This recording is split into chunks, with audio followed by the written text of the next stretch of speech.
Gavana mar kaunti ma Siaya ochako ayanga chenro mar keyo kodhi mag pur ne jopur mag kaunti matiyo kod tingni manyiso ne piny owacho mare osekelo.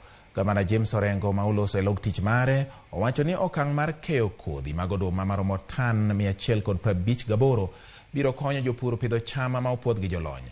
Orengo wacho ni okang' ma kamano dhi konyo Siaya jiwo tie mar chiemo ka bende osingo ni jopur biro yudo mbolea ma nengogi oyweyo.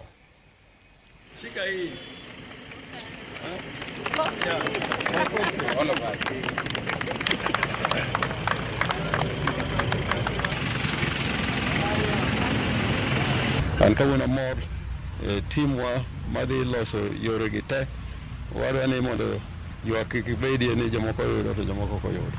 Gima wadwaro kende iyudo kinyiso ni ihero pur kendo idhi pur kendo e gikone wabro nuoro kendo wapenji to kani ipuro eka achiel yudo cham machalo nadi, yudo gunde adi, nikech jo lony ma opiedho wechegi wacho ni kitiyo gi kodhi gi fertilizer ma obro kelo onego eka achiel kiyudo matin to onego bed gunde 18.